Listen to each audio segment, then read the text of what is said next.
Tu ne diras jamais que l'artisan est un marteau. Tu ne diras jamais qu'il est une scie. Par contre, il se manifeste dans son travail grâce à un marteau, grâce à une scie. Mais quand il rentre à la maison, il n'a ni marteau ni scie. De même, ce qu'il est véritablement n'est même pas un utilisateur de marteau.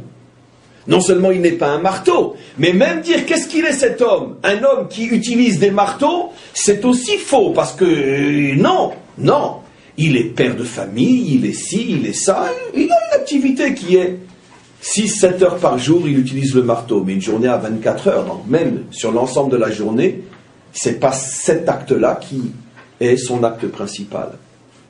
Quand il s'agit de Dieu, c'est déjà beaucoup plus compliqué, surtout qu'on est après 2000 ans de christianisme qui a complètement, on pourrait dire, abîmé, falsifié notre perception authentique de Dieu. Le Dieu d'amour, le bon Dieu, etc. Au point que quand on dit « E-S-T », on finit par associer l'amour à Dieu, et on ne comprend pas que ce n'est qu'un instrument, mais ça ne vise absolument pas son essence. Qu'est-ce qu'il est, lui? Quelle est la différence? Quelle est l'incidence fondamentale entre dire que l'amour est un outil entre les mains de Dieu, où il est le Dieu d'amour? C'est-à-dire, si je dis il est amour, comment je vais supporter toutes les catastrophes qui arrivent sur Terre? Donc, deux possibilités. Ou je vais séparer l'existence en deux. Le bien, c'est Dieu, le mal, c'est le diable. D'accord? Ou, en descendant un petit peu plus, le mal, je vais chercher les responsables. Et c'est forcément les Juifs, ou d'autres, peu importe. Quoi qu'il en soit, le mal, c'est pas Dieu.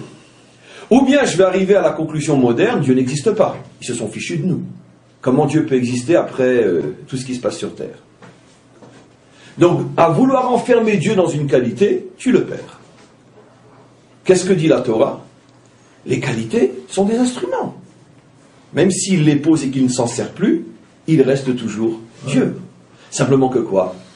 Que les qualités de Dieu, ce que j'appelle les instruments de Dieu, sont ce que Dieu a permis à notre cerveau de comprendre.